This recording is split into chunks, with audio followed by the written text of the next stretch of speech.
Баршаңызға қайырлы күн, құрметті оқырман, каналыма қош келдіңіздер. Бүгін сіздерге үгітілмелі әрі қатпарлы дәмі ауызда еритін ұйғыр самсасының рецептімен бөлісемін.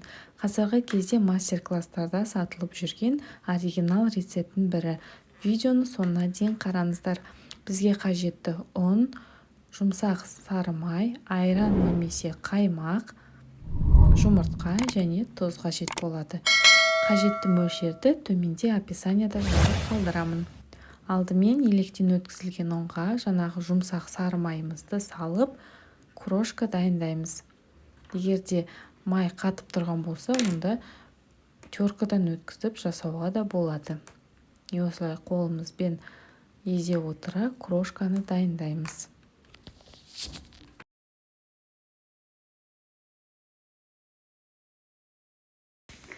Міне енді осылай дайындап алдық. Енді қаймаққа тұз және де бір жұмыртқаны қосамыз. Содан соң 2 жұмыртқаның ағынан сарысын ажыратып, сарысын ғана қосамыз.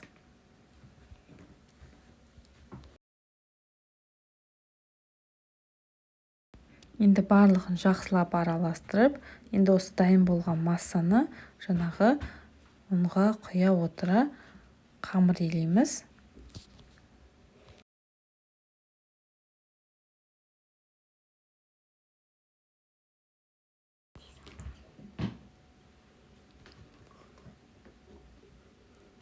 Қамырымыз жұмсақ, осындай эластичный болып шығады.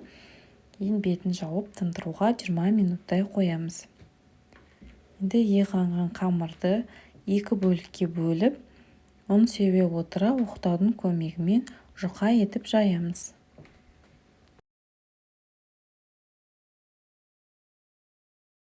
Қамырымыз неғұрлым жұқа болса, сонда самса қатпарлы болып шығады. Осылай шетінен ұн себе отыра жұқа етіп жаямыз. Қазақ тілді каналдың одан әрі дамуына өз үлестеріңізді қосып, төменде комментарий бөлімінде өз пікірлеріңізді жазып қалдырсаңыздар болады. Енді жайып алдық. Ертілген сары майды осылай бетіне жағып, видеодағыдай ораймыз. Майдың майлылығы 60%-дан жоғары болуы тиіс. Маргарин жарамайды. Содан соң улитка жасап, осылай видеодағыдай целлофанға салып, 40-45 минуттай тоңазытқышқа қоямыз. Енді салмасын дайындаймыз. Тартылған ет, пияз, татымына қарай тұз, бұрышын қосып, картоп қоссаңыздар да болады, қалауларыңызға қарай. Барлығын жақсылап араластырып аламыз. Енді міне қамырымыз дайын болды.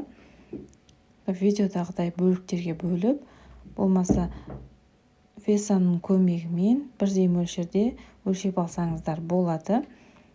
Осылай үстінен баса отыра жұқа етіп жайып, салмасын салып, 2 бетін біріктіріп, кейін қолымен қатты қыса отыра жаңағы өрімдерді жасайтын боламыз.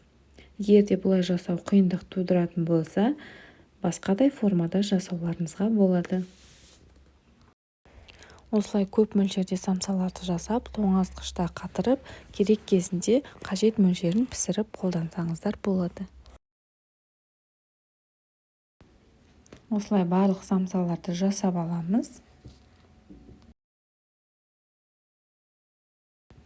Енді дайын болған самсаларды пергамент қағаз төселген противенге салып, жұмыртқаның ағынан сарысын ажыратып алып, сарысына біраз мөлшерде 1-2 қасық шай қасық көлемінде су қосып араластырып, бетіне жағып, қалауларыңызға қарай күнжіт сепсеңіздер болады. Кейін қызып тұрған 180 градус пеште 30-35 минуттай пісіреміз. Самсамыз дайын болды. Міндетті түрде осы рецептпен жасап көріңіздер. Ұнайды деген сенімдемін.